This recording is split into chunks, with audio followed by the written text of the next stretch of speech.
a systemic kind of change approach. So we've got very ambitious numbers around then for the scale. So in the first year we're in South Dublin, we had to demonstrate it on the private market first because we don't have the HSE. So we had to go to a more affluent area where people were already buying care to test it out. We definitely want to get into the areas where there's more need and less capacity to be able to pay. So next year we hope to have 2 hubs up and running that will be reaching 120 clients. In the next year after that, we're scaling it up to 6 and then growing. In Birthstroke, it's scaled really, really fast because carers wanted to work that way. I mean, the demand is there. So if we can get the funding to be able to help us to subsidise the carers' wages for the first 6 months of those hubs while they build up their full capacity, we'll be able to grow faster.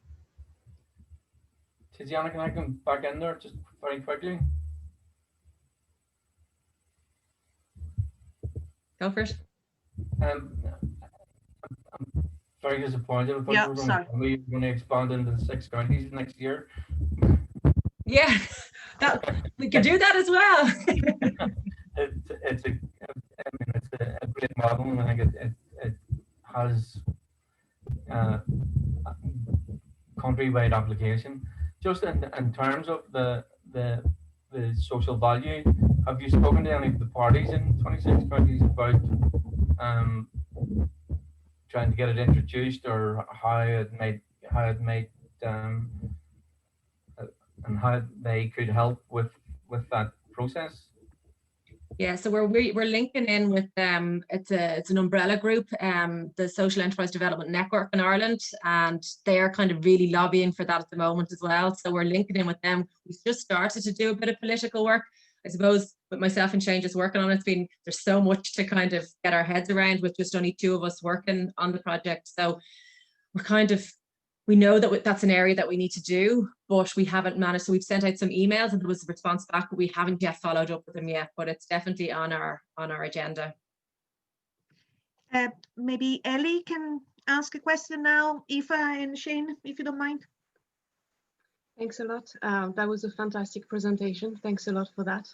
I wanted to know a little bit about your governance, and the reason why I'm interested in this is years ago I used to work in the cleaning co-op in Belfast. And at the time we did home cleaning, and I was doing home cleaning, and I remember it was very, very isolating. So that was one of the issues with going to homes all the time. And you didn't really feel sometimes as much part of a cooperative as you would in, I think, other sectors. So I wanted to know if the hubs were about remedying this, having kind of a strong team to support you in your kind of everyday routine. But how do you create a cooperative-wide identity, then a kind of collective identity with all of those hubs? Great question. Shane, do you want to take the team part of it? Sure, I was writing it down because that is actually a really good question. Yes, so like I said, we are a new team, but at the moment we are meeting weekly on Zoom. So we have weekly meetings, and myself and Aoife speak to our carers regularly. Could also be, I don't know whether it could be because we are new and we're setting it up and we are building that relationship from the start. So it's easier because we're a smaller team. So we do speak regularly over the phone, questions, and we have WhatsApp group. And for example, like on COVID, we send regular updates when we get them from the HSE. So we kind of, there is a regular back and forth from my experience now. And I'm thinking maybe it could be because we're small, so it's manageable. So I know the Belfast cleaning community growing, it might become a challenge in the future, but that's good for us to mind.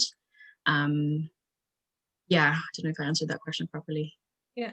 So also what we have, so because they're self-managed teams, the teams naturally, because that was one of the big things that came in when we surveyed home care workers, they're isolated as well. So you might have 400 people employed by the company, but you never see any of them.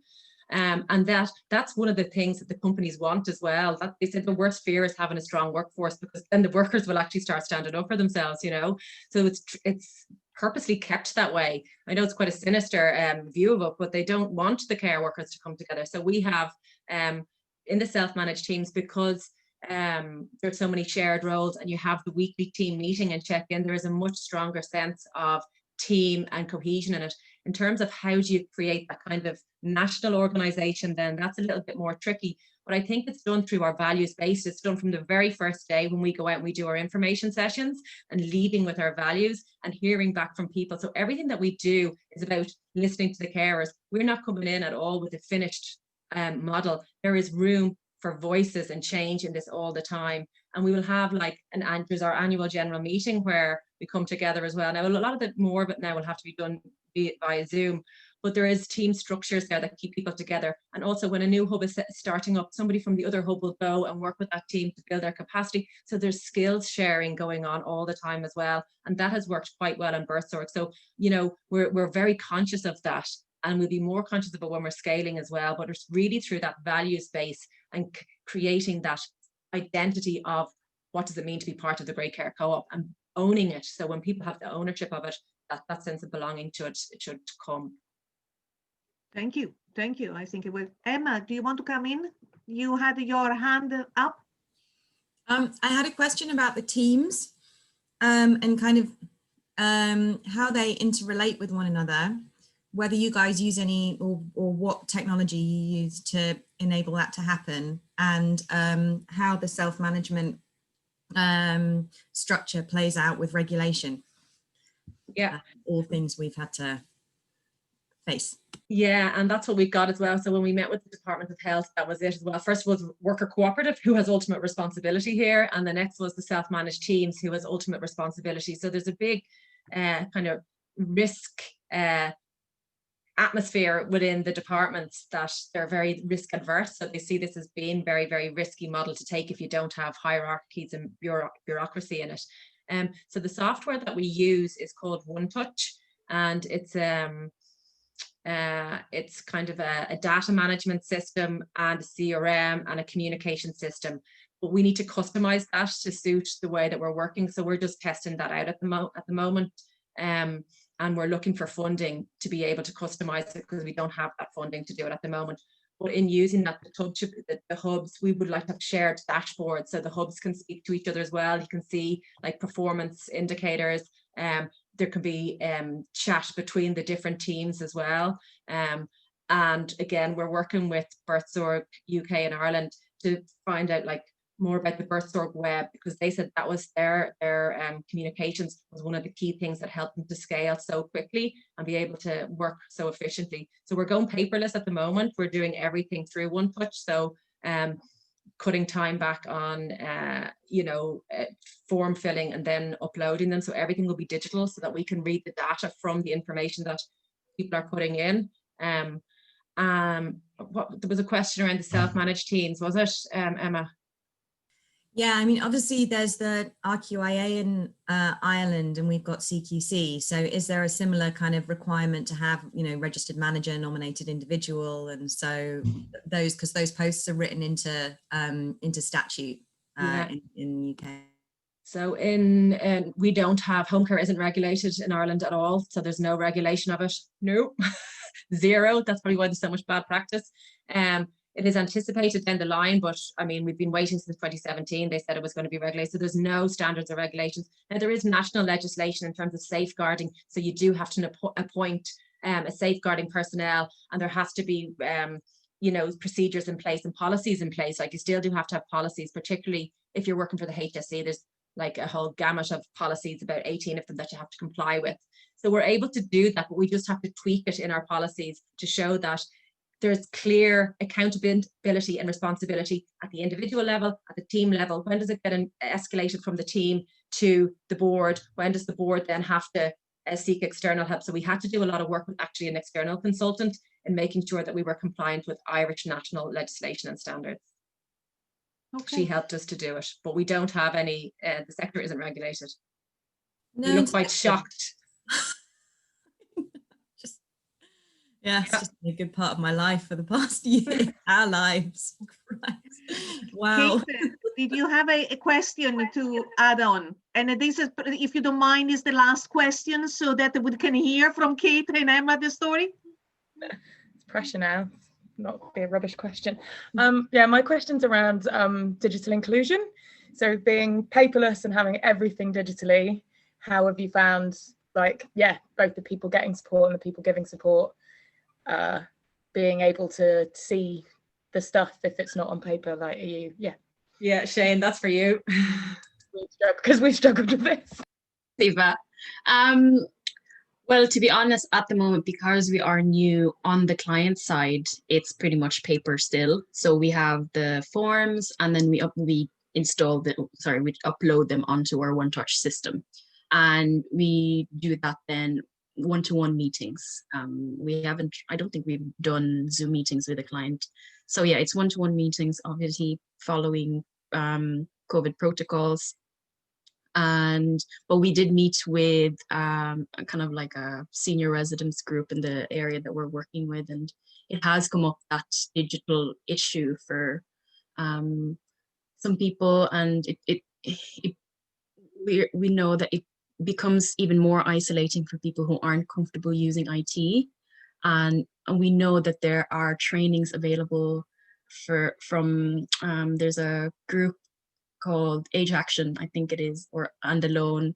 And I know Age Action provide training for digital training for older people. So it is kind of about finding out what's available in the community already, and then linking them to our clients so that our clients can access the services if they need it. But so far, our clients' meetings have been one-to-one and pretty much using paper, and then just shredding them and then putting them on the system. But even for the carers, Shane, the carers has been, you've had to give a lot of support to the carers to use the digital technology. There's more what? Yeah. Yes, so the carer side also, because OneTouch hasn't been fully adopted to what we need it to be. So we're kind of learning. I used OneTouch when I was a carer, so I'm comfortable with it, but it's still it's easier to use when you have the papers to fill in, and then you scan it and you save it there. Like, you can build forms on it, but it's really awkward, and they don't make it easy. So we're still trying to figure it out. So hopefully in the future we will be able to build the forms, and then the carers who will have their own tablets will be able to complete them there. But yes, our team members are new to OneTouch, so there is a lot of one-to-one support there too. But in terms of kind of communicating, there's a way to record stuff on OneTouch, and that saves automatically in the system. We also have WhatsApp, and what else? Yeah, and then there's like a file cabinet on OneTouch as well. So like files that was for induction documents are there, so they can access anytime. So we don't have to print them out for them. It's on their app, so that kind of makes it easier. Thank you very much for all your in-depth kind of answers. And it makes me realize that everything needs to thought out. Everything needs to go back to us as humans, really. You know, what is the best way to serve our humanity? Well, we will hear another story now. And that's the story of the Equal Care Co-op with Emma and Kate. Who wants to start, Emma or Kate? Emma, do you want to become the host? Yes, please. Before I start, I would like to invite anyone who would like a comfort break or like 5 minutes to just kind of stand up and walk around and stretch, because 2 hours is quite a solid thing. Yes. And then if you make me host, then I'll sort of get set up. But yeah, do some star jumps or like, I don't know, jazz hands. Woo.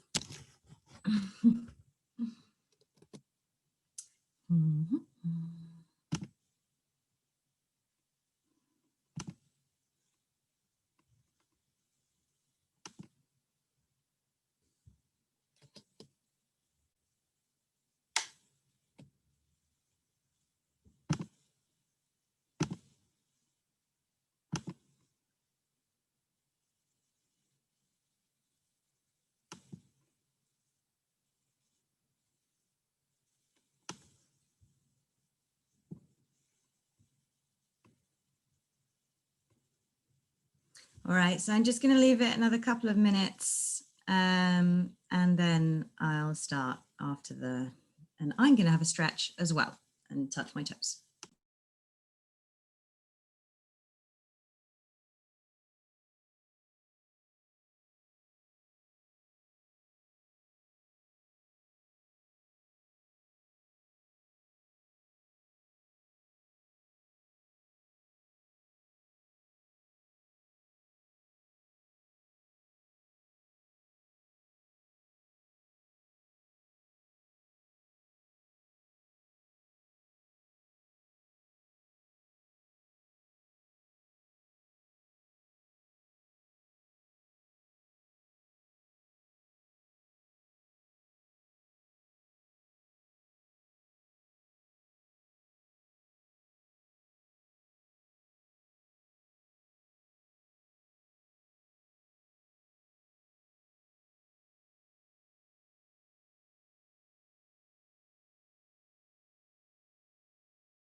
just got WhatsApp web open, so just closing that.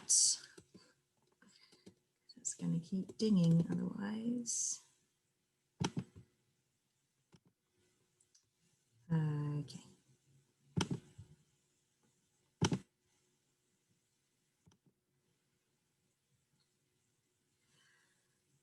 Ooh, can everybody see this? Okay, wonderful. So at various points, I'm going, because obviously there's quite a lot to talk about, as there always is. There are kind of various groups of slides.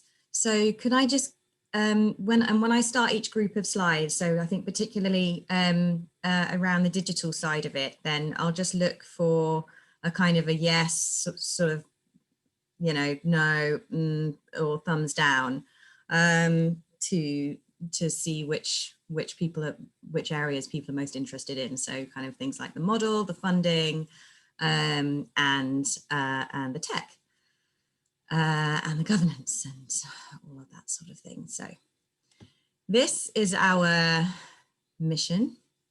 We exist to rebalance the power dynamic in social care in the UK, to put that back into favour of the people who are giving and the people who are getting support. To do that, we take, instead of a person-centred approach, we take a relationship-centred approach. So it's that thing, that ineffable something or other that exists between two people who are in any type of relationship, but in the caregiving relationship, I think it's particularly important for that to be trustworthy, reliable, kind, compassionate, caring, respectful, all of those things. So we focus on the relationship rather than any individual person. So we share power. We use a governance system called sociocracy, which some of you will, yes, Tiziana's nodding, will have heard of. It's experiencing something of a bit of an ascendance at the moment, which is very exciting. So we are sociocratically organised. That's one of the things I could talk more about if people would like me to. And our purpose is also to, our objective, to allow care and support to exist in abundance. So that means recognising the informal and unnoticed or uncounted care and support hours that come from friends, from family, from volunteers, from neighbours, from kind of just those community networks that allow people to stay in their own homes, to have a life, not just focused on their support, and prevents people from going into residential settings. The problem, which Great Care Co-op have already brilliantly explained, but yeah, it's a systemic issue. So social care is a social justice issue. It's exploitative, and yeah, there are kind of various inquiries and various bodies in the UK that have concluded that it is a deeply, deeply unfair, flawed, inequitable setup, mostly driven by the commissioning and procurement model, so favoured by our current and previous governments as well. I think so you can see. So yeah, so it's about the unequal relationships that exist in the system. So the purchasers have the greatest power, private providers come next, then givers, and then receivers of support right there at the bottom. And yeah, power is heavily concentrated in those first two, leaving very slim pickings for anybody involved in the actual direct care and support. This fact just shocks me every time I think of it. So like, it is the most, you are at most risk of suicide if your job is a care worker and you are a woman in Britain, which is, yeah, so wrong. We're a platform co-op. So I'm not sure how many of you are familiar with that phrase. This is difficult. Yeah, sort of. So imagine if Uber were owned by the drivers, or the drivers and the customers. Imagine if Twitter were owned by all of its tweeters. It is essentially a way of enabling cooperative justice and ownership within the digital economy that we rely on so much. Imagine if Amazon workers were in fact owners of the business, it would be a very different beast. So that's what we have started out as, that's what we identify as. This is our governance structure. So we have 4 membership categories: supported members, advocate members, who are family members or friends, who would represent those supported members who are too unwell to participate in cooperative membership. Worker members, so that's anyone who contributes their labour, so including volunteers, including peer supporters, and including paid workers, regardless of the basis upon which they are paid. And then lastly, investor members, which are obviously very important because they allow us to exist and do our work, but they have a proportionate representation on the vote. So they don't have any more than 10% of the overall vote share. And for everyone else, it's 1 member, 1 vote. Some aspects of platform co-ops. It's about giving the users of those cooperatives a say both in how those platforms develop and the direction they go in, and also in what happens to the money. So most platforms operate using a take rate or a commission, and the majority of that commission is earmarked for actually not so much investor dividends, but is to do with the valuation of the platform and for its eventual sale, which is tends to be the overall objective of most digital businesses. We are not going to be sold. That is not part of our strategy by any stretch. So as a result, we are kind of pursuing a different finance and funding track. This is really, sorry. Can you see, sorry, can you guys see the small video screen? I should really know this, I've used Zoom so much, but on my screen. So Tiziana, currently I can see your face. But I want to have it open so that I can see reactions, but I don't want to cover the slides for people. So can you guys just see the slide? I can see your face in the slide. Okay, perfect. Face a slide. Okay, I'm just being a Zoom, newbie. Okay, so this is how people join us. So you join the community. At the moment, we're existing on a collection of apps rather than the platform itself, which is still being built, but is due to launch in January 2021, which is very exciting. So we do kind of the equivalent of a support plan. It's called a supportive conversation and a trust assessment, which is the equivalent of the risk assessment, but focused on trust rather than risk. Then this is the structure. So we do have hierarchy in the way that we work, but our teams are led by or owned by the person getting support. So they are always the team leader or the team owner, depending on which phrase feels most appropriate to them. They nominate their team coordinator, which could be a paid worker, or it could be a family member or friend, as is so often the case. It's usually a family member doing a lot of the coordination, a lot of the running around. So that's kind of a way that we formally recognise that role. And then their team members are people that they choose. So independent care and support worker. So looking through profiles going, oh yes, I like the look of that person. Please, can we have a trial session? And then, yes, I'd like my son to be in my team, but I don't want him to see any of my care notes, but he'll deal with all of the financial side of things. Oh yes, thank you very much for introducing me to this community volunteer to come and give me a call like every couple of weeks or every couple of times a week. So the idea is that it doesn't matter who joins the team, like it doesn't matter the basis on which they join the team, but the point is they are there by consent. So they have not been told to join the team. They have decided to join the team because they have a skill set match, because they live nearby, or because they really like the sound of the person and think that they would get on well. So it's about mutual consent. And the underlying theory of that is that that will result in reliable, consistent, trusting, caring, respectful relationships, because you know that both people are there by consent. So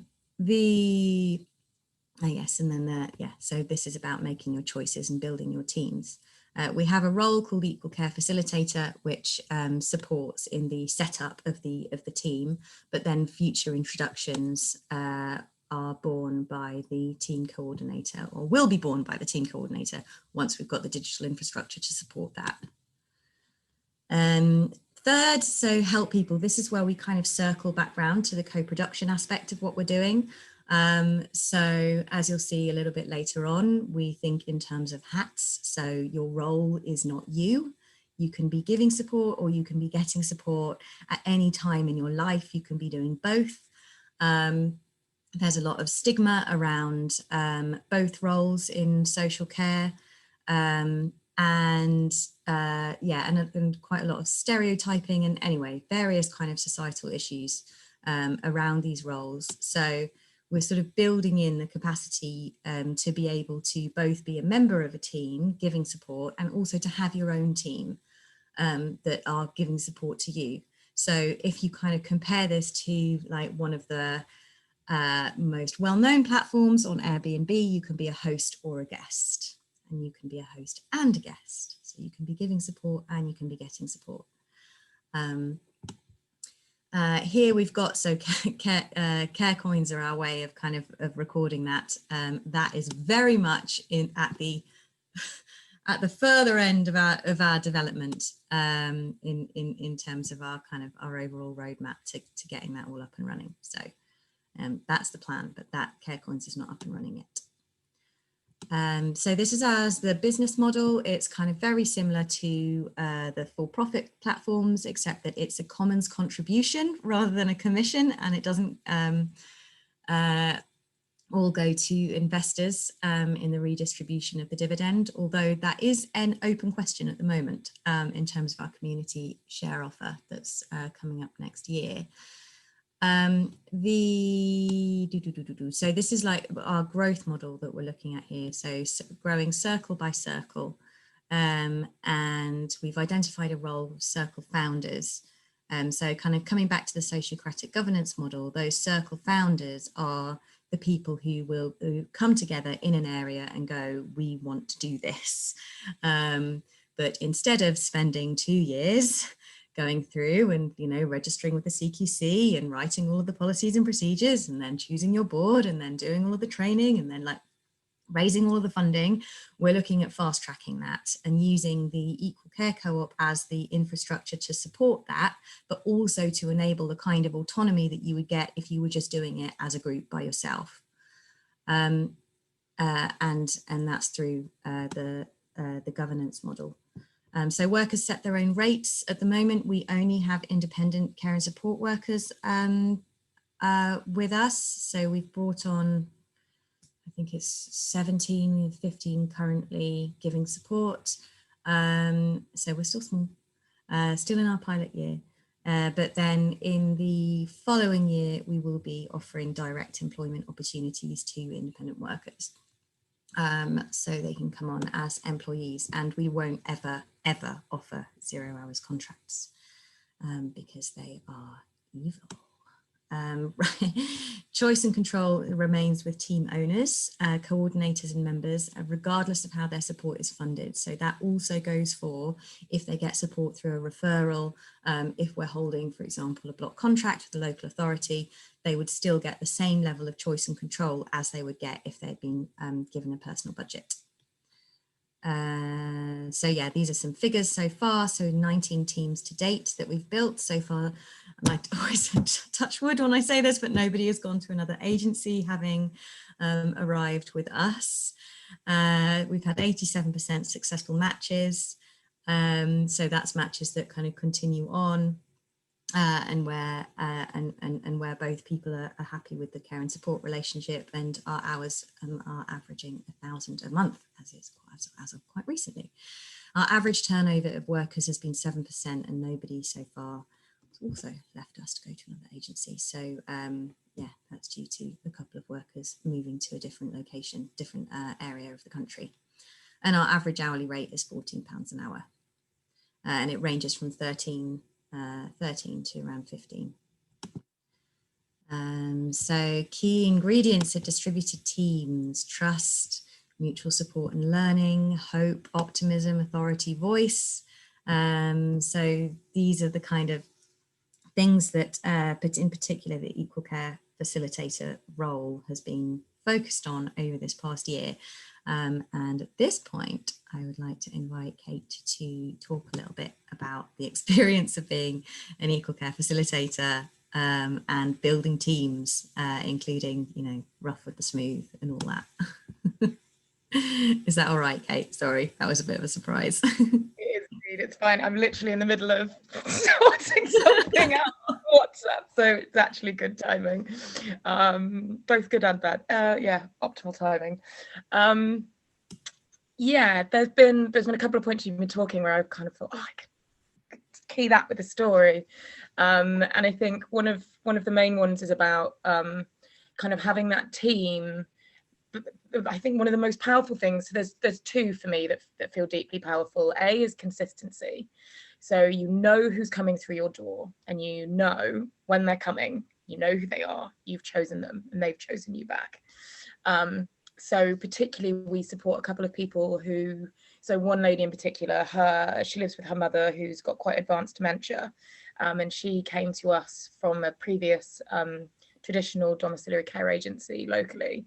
And she said that within sort of less than a month of getting regular support through the way our teams were working. So basically at that point, there were just two people in the team doing all of the support, which previously they had anything up to like 10 or 11 different people on any given day, and they never knew who was arriving. So she said that in under a month, the difference in her mum was just incredible. She said it felt like her mum had started to return to the person she remembered her mum being pre the dementia getting to kind of quite severe, and put that purely down to her mum being able to, even if not knowing the independent care workers' names, but knowing that she knew them, knowing that there was a sense of consistency, was just like, it was just an absolute game changer for them. So when I got that, I was like, oh, this works. The consistency is so deeply important. Yeah, that's been really powerful. And then the other thing is particularly like having those teams, but having the teams that have both the family members and the volunteers and the neighbours in it too. Because what you'll often have is you'll have people going, right, I get my paid care and support from this agency, and then I have a befriender that comes from here, and then I chat to my son over here, and my neighbours kind of dip in and out, and none of those people ever talk, or often they don't. Whereas when you pull it in with the consent of the person who's getting the support to say yeah, and then being in those conversations has been also just incredible. So we've got one team, for instance, who one of the care workers couldn't come because I think through self-isolating, they'd been tracked and traced or something, so they really just couldn't come. And then this amazing conversation started with the person who was getting the support saying, okay, well, I could maybe, instead of the 2 visits, I could do, it's okay if maybe one person could do 1. And then her daughter was like, oh, actually, I could move my day around to be able to step in and do this. And then the daughter kind of phoned me separately and said, I really don't want you to ask one of the other care workers that might have been able to do it, because I know that he's just coming on his holiday, and I really don't want him to say yes, because I really, really value all the work that he gives, and I don't, and so I then encouraged her to say that into the team. And it was just amazing, this sense of like the independent care worker that knew that he probably could have, but didn't really have the energy to do it, suddenly got this insane amount of recognition from the family member of the person supporting him of like, we really value you, we value what you bring, we value what you do, and we don't want you to come in even if you can, because we value your time and your well-being. And then for the family member to voluntarily step forward and say, I can do it, that's okay. And then during this conversation for the person that's getting the support to be in it too, and cracking jokes and making light of it. And it just felt so incredibly wonderful, particularly for the person getting support to be able to be in those conversations. Normally these are conversations that are happening around a person. So you'd have someone in like an office phoning around all the care workers and like going, what can we do? And then, you know, at best touching base every so often with the person saying, still trying. But for the person getting support to be in that is really powerful. And then on the other side, I think around it being about choice, on the other side of that, we're supporting one lady that's finding, I mean, I know a lot of people are, but kind of her anxiety levels around everything around COVID are really high, and she's really isolated. And she's found a lot of what's been inevitable with like kids being sent home quite stressful being in the group that she's in. So we had a really long conversation, and then she said, I just don't want to see it. So then we started up a separate conversation called her rota group that her independent care workers are in and that I as a facilitator am in. And then we've just got really key ways of how we transport that information. So this lady's been able to say, this is bad for my mental health. I don't want to see all these messages, but I want to be kept in the loop. So now being able to A, feel like she can say that what's happening here doesn't work for me. And then making those changes, her support now is completely turned around, like in terms of the regularity of it, and her knowing that, you know, the systems that we've got in place for that information to transfer. So she's now only, you know, told, and we've got a couple of kind of things in order that, you know, she can change support with this much notice, but, you know, the care workers, unless it's a real emergency, kind of have to give a little bit more time for that. But the key is there that everybody in that team has consented to that, the independent workers and the person getting the support. Because yeah, I think as Emma kind of mentioned at the beginning, working in a relationship-centered way has been so deeply powerful, and that plays into us being a multi-stakeholder co-op. So, you know, the workers aren't more powerful than the person getting support, and the person getting support is not more powerful than the workers. And I think in a lot of our beginning conversations that we had when we started kind of pulling together this idea of equal care co-op, we found ourselves in lots of room where the workers were going, we don't have any power. Like, it's all, you know, the person that gets the support has all the power. And then you had the people getting support often going, we don't have any power. It's the workers that have all the power. So going, well, there's a ground here. And it's by making it a relational thing, you can, you know, ultimately people have a huge amount of respect for one another, particularly if you're getting those matches correct. So people coming in and out that they do like and they do value and they can have a laugh with, you know. Yeah, it's been really amazing. And then there's something around the creativity of the support that has been able to come out of some of these teams that has been really powerful. So we've got one team, for instance, who this gentleman couldn't get any support from his previous agency simply because they wanted to come in and give him a shower and get him dressed and do this, whereas what he wanted was support, you know, fighting some really big battles that he wanted to fight, like launching some complaints, trying to sort out his housing. So we matched him with this gentleman who has now been doing ultimately community advocacy with him, and the bond that they've built, and it's all remote, which has meant that all of this support can happen during COVID without any disruption, has been so powerful, to the point where the independent care worker, we were in a meeting the other day and he was talking, we were in like a group thing, and he described that relationship as being completely inspirational. And it's, you know, he's now gone, oh my God, I can now see progression in my job and in my life, you know, thinking about maybe going and training to be an advocate and being able to do advocacy formally. So this has been, I think often you'll hear like care workers be like, there's no progression. Whereas, yeah, so there have been lots of little key moments of just like, yeah, this is hard work, but this works. And that, you know, on that that ground level of people giving and getting is deeply important. And then, you know, there's a lot around language as well. So like we've got one independent care worker that constantly sort of says customer, and they go, no, sorry, person. Yeah, there's a lot around institutionalization of people, both people that give and get support as they come in. You know, they hear all this language and it working differently, but there's a challenge in there of how you how you ensure, how you protect people and show them that these aren't just words, that this is true and this is how we're working, and that we don't work in a punitive way and we do work in a relationship centered way. And if you can't do something, it's okay to say no. We're not gonna guilt trip you into it.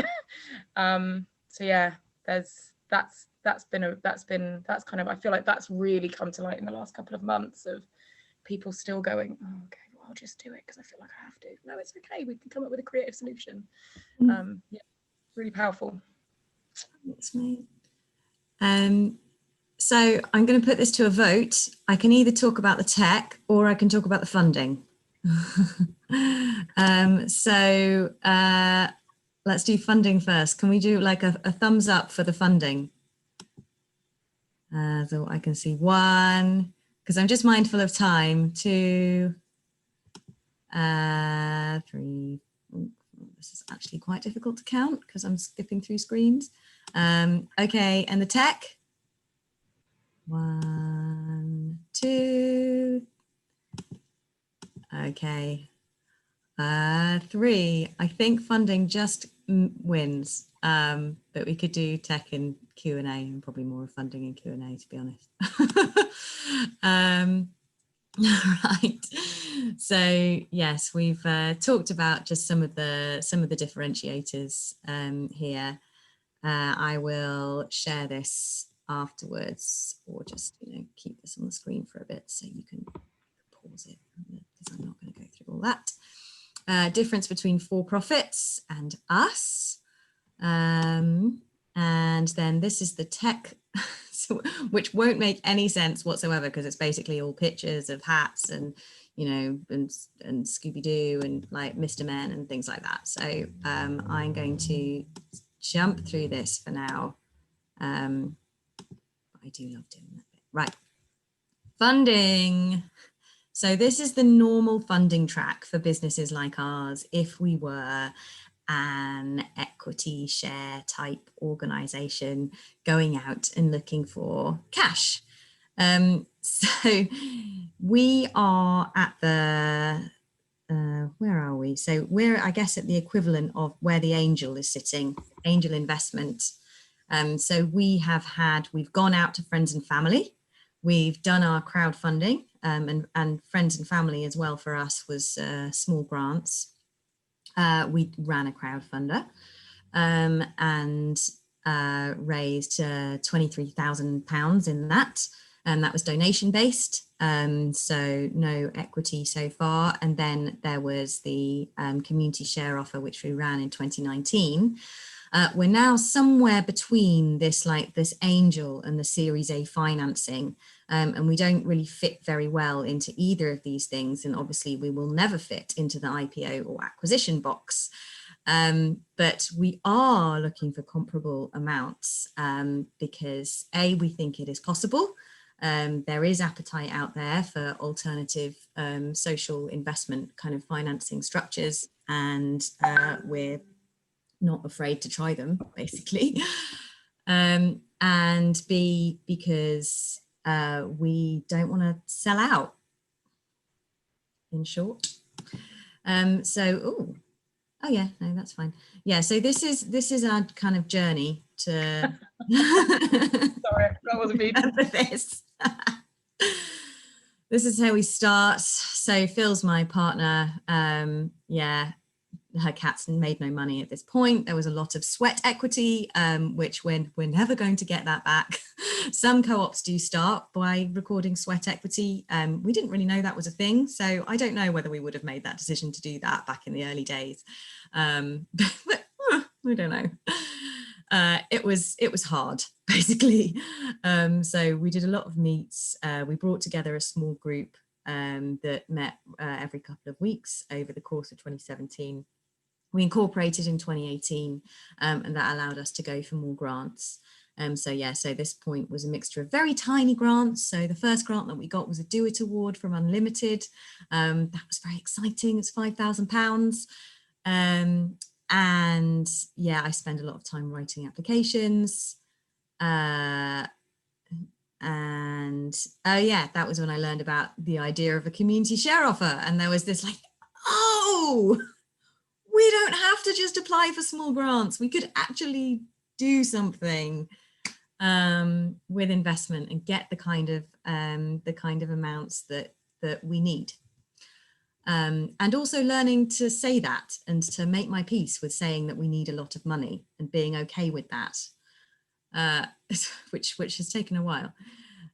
So then, yeah, so then more charitable grants around 2018 to around 2018, and ended 2018 raising a Christmas crowdfunder, which was that 23k, and so that was also like 74% was family and friends, plus a combination of a loan that then turned into a grant later in the year.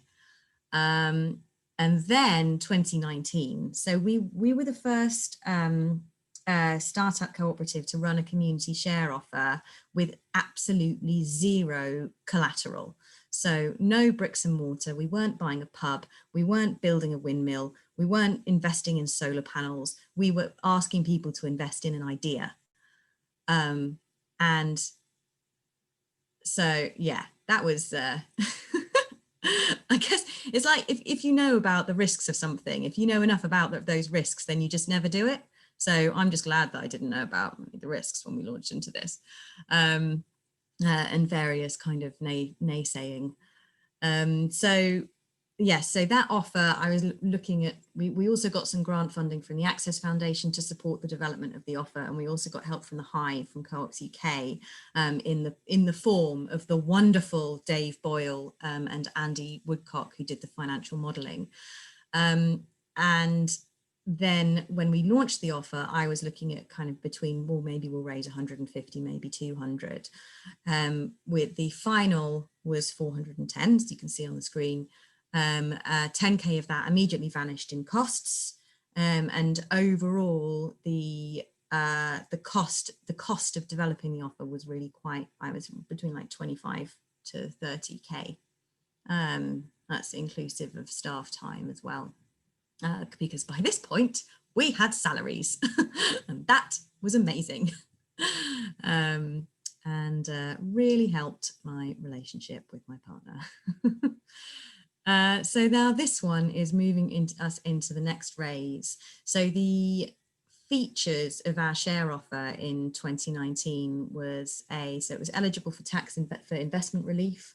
I'm not sure if there are equivalents in Ireland, but this is a social, okay, brilliant, good, it really helps. So social enterprise investment, seed enterprise investment scheme relief, which allowed investors to immediately get 50% of their investment back in the following tax year, which is amazing. So we're still eligible to offer 30% of that back as we haven't hit the cap. So we'll be offering that with our next raise as well. Yeah, and that's the raise that will get us to sustainability, and we're targeting 1 million for that raise. So it's going to be a little bit different. And that's when, as I was saying earlier, we are looking at being able to make those shares transferable. So to make them more liquid, to make it a bit easier for investors to get their money back if the cooperative is not ready to release those funds at the point they want to request it. And then also looking at how do investors get to participate in the success of the cooperative, again, without yielding control, but also coming to sort of that acknowledgement that, you know, we are looking for people to invest sizable amounts, as well as the community levels of investment. But we're looking at kind of individuals to be investing between 10 and 50,000 pounds. So to make that both a credible offer, and to you know, ensure that we're kind of in keeping with our social impact targets, we're looking at a kind of combination of having it as a transferable share with a dividend plus interest payment, but that dividend share would also be equitably split with those individuals who are, so the worker members, supported members and advocate members. Work in progress. And we're also talking to the Financial Conduct Authority about the extent to which we can make those shares transferable, because obviously we do not want to end up crossing the line of regulation. So yeah, some thoughts from our previous offer. We missed out on the angel. So our maximum investment from one individual was £20,000. And then we had a few investments of £10,000 per individual. Our average was 2,500. We got 18% of our conversions through Twitter, which everyone said we wouldn't. So I always like to say that Twitter's worth it. It might eat your brain, but it's still worth it. Crowdfunders, yeah, are extremely useful. And then the tax relief. So we offered a 3% return off starting in 3 years' time. And then the return on investment transformed to 13.8% from year one if you took out your investment after 5 years. So that's not too bad. Here are some humans who are involved in the project. There are now more, but all of these human beings are still very much involved, which is wonderful. Yes, these are our asks, but I'm going to stop here because that is enough talking. This has been fantastic, Emma, fantastic. Plenty of good information in interesting business model. Certainly, you know, something that you are on the edge of innovation, what can be done with money when the values drives or brings out the money and put the money to work for your values. Interesting. So just because 2 o'clock is approaching, I open the floor to questions. Any question in particular? Any urgent questions from anybody?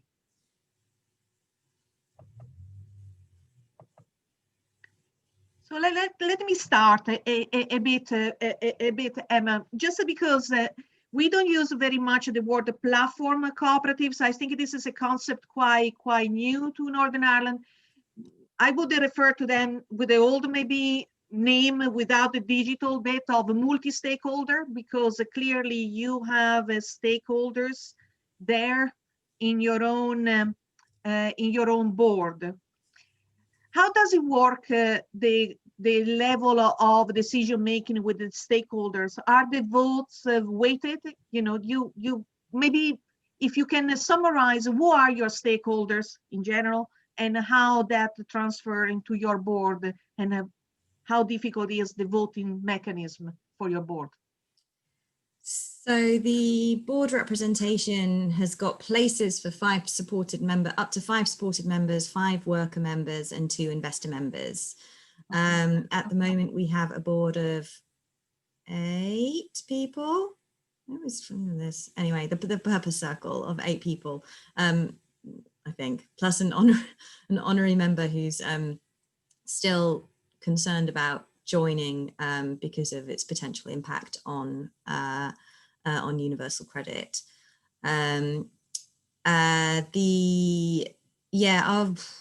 It's the decision making. Our last AGM, we had very few members, so it was really easy. This AGM, not so much.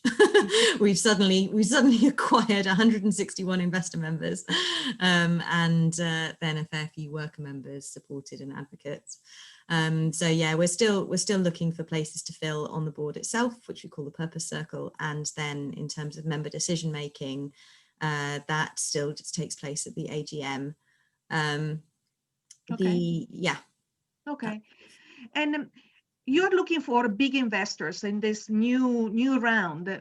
Are you targeting public authorities? Are you targeting public money, or it's only money that you think it will come from private individuals or private companies?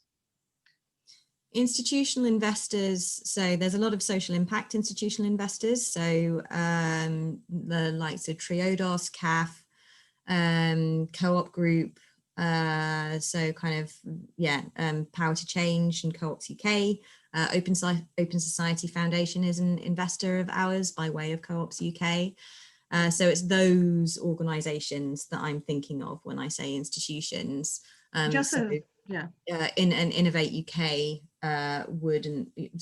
they would be the only sort of like public sector organisation that I might entertain investing in us, but there's a lot of groundwork to do, and that certainly won't be for the 2021 raise. Just to put the audience in Northern Ireland, unfortunately, most of what Emma is talking about is not available in Northern Ireland. So those organizations do not operate in Northern Ireland.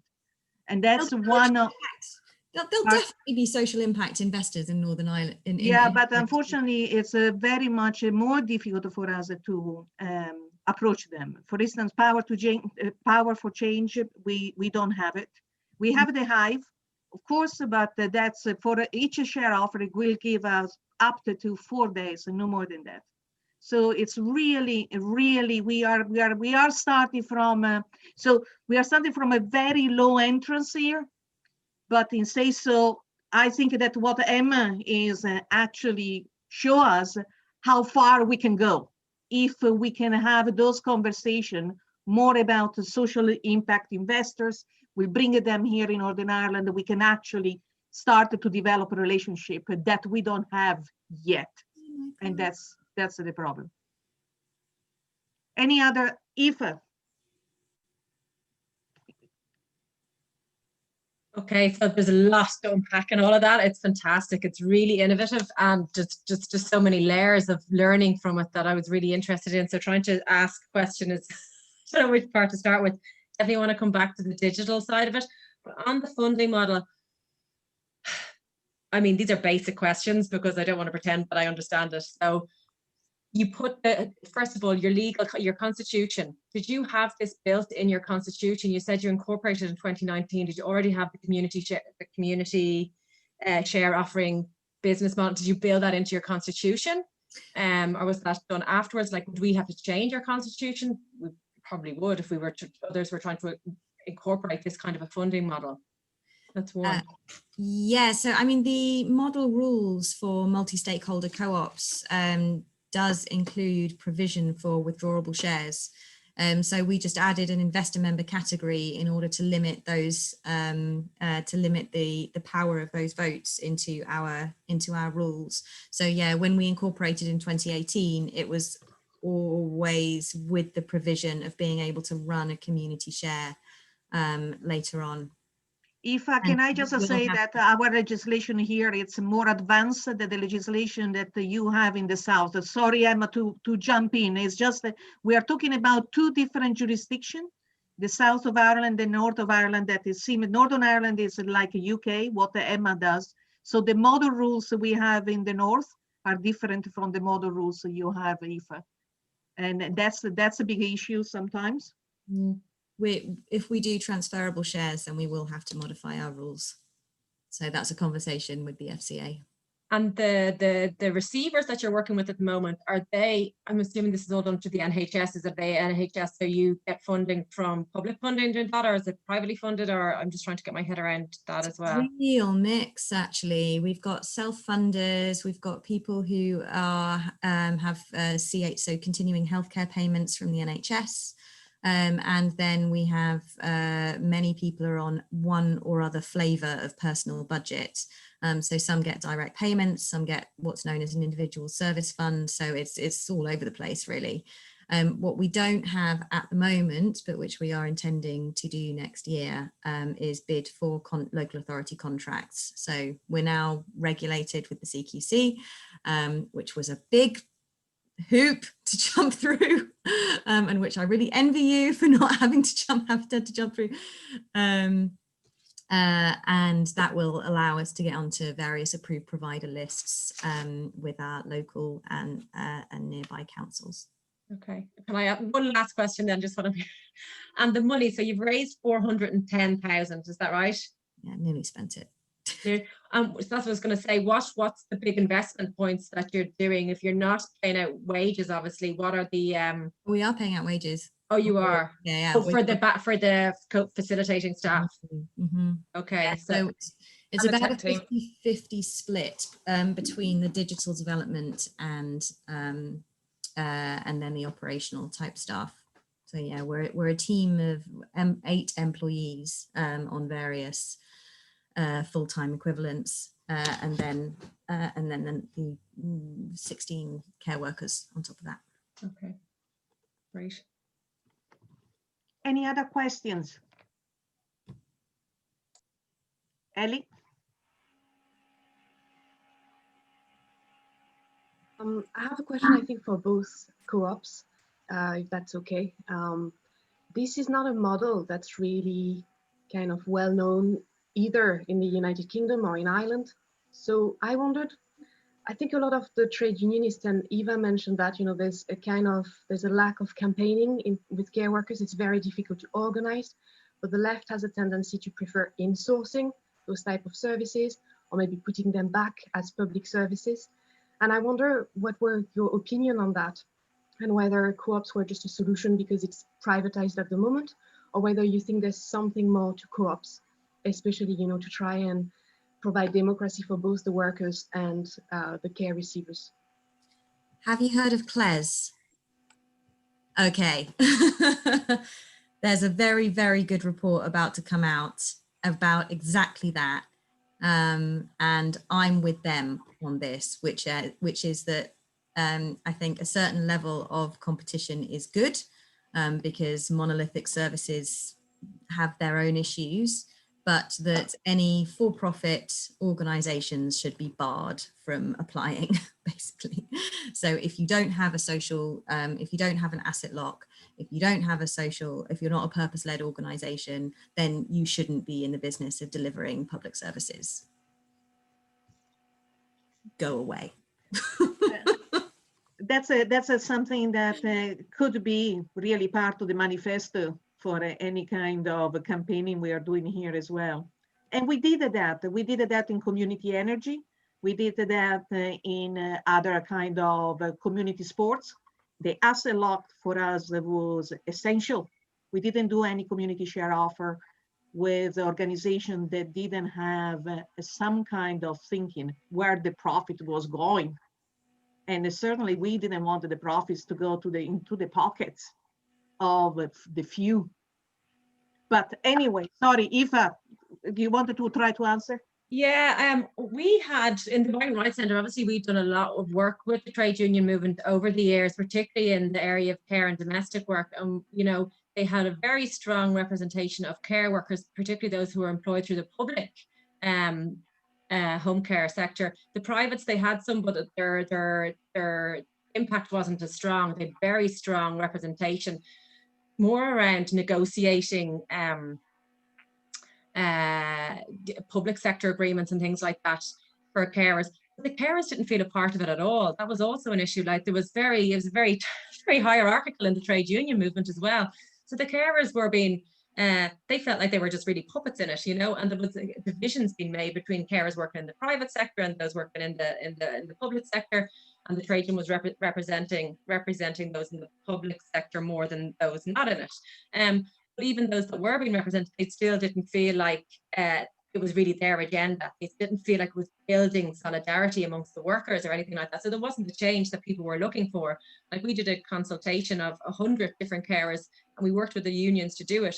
And the union reps from the carers said they were really frustrated with the trade union. So we felt that just the cooperative model was a different avenue. Like, you know, there's huge problems. I don't know if anyone's in the trade union here, but there's huge problems of hierarchy within the trade union movement. It's very patriarchal, and it's an old-fashioned model, I think, in some ways, that isn't really as collective and as responsive and community-based as what we might like it to be. So a worker cooperative in that answers some of that. Do you know what I mean? I suppose it's the failings where the co-ops failed to fully represent workers. So creating a new kind of employment paradigm where workers, they don't even, maybe it eliminates the need for trade unions in some way. Thank you very much. Thank you. Any other question? We have a few minutes left. It's been a very intense session, I must say, with a lot of fantastic information. A couple of things. This information, we try to record the session, and maybe if we can share some of the presentation. I'm not asking you all of it, just some of the presentation on the website. We will do that. Emma talked about sociocracy.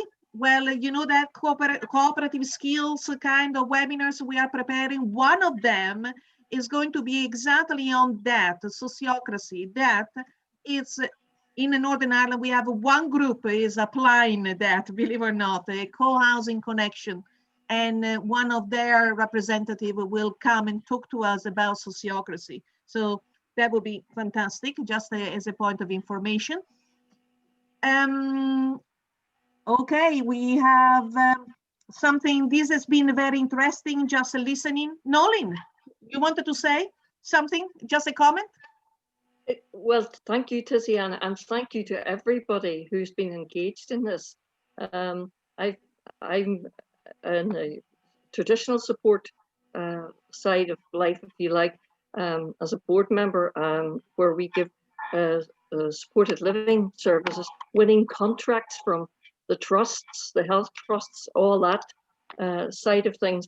But my brain is hurting at the moment because this is so different, and there have been so many layers that you have been excavating for us.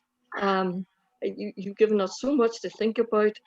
I am very confused, so I'm hoping to pick up so much more from what Tiziana will put out on the website.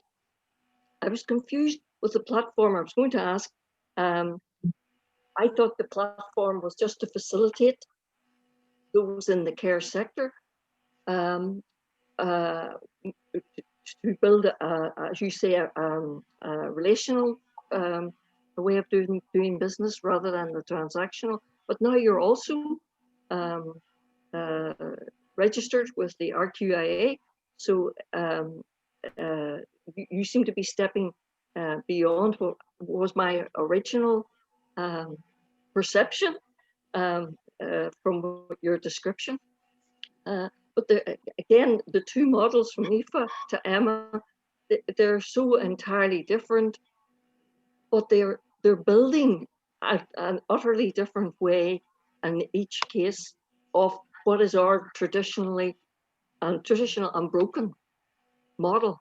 We are scrambling to try and make something work with so many sticking plasters. And I suppose not only the power structures, the financial inputs, and the respect that's given. I love what Shane said, you and Aoife, about this is a qualified space, and it is a qualified space. These are skills that are being brought to other humans. So if there isn't something vastly important in that, I don't know. But I want to thank you because it's been a very powerful session and so diverse in this territory. Thank you. Thank you. Thank you very much. So I think on that note, we can bring the session to a close. Certainly, I have to thank you so much for make us our brains work, bring us something different. My only regret that we didn't have more people today here, as usual, to grab the attention of people when something is not even on their mind. We are very quickly subjecting ourselves to what is traditional, to what is usually done in this way. That is quite difficult sometimes to break the ground of look at, there is something else out there. So, but I hope that this will not be the last conversation with you guys. I wish Emma, Kate, great, good wishes for the new community share offer. I wanted to learn even more of what you're doing over there. And to Aoife and Shane, well, fantastic work in the south of Ireland. We should replicate this across this island. We should really have a bigger kind of understanding of what you're doing over there because it really is relevant up here. So thank you very much. Any final thoughts from everybody, or we just say thank you and hugs, virtual hugs to everybody? Yes, And thank thank you you all very again. much. Thanks a million. Lovely Thank to meet you. you all. Thank you, everyone. Thank you. Cheers, guys. Have a good day.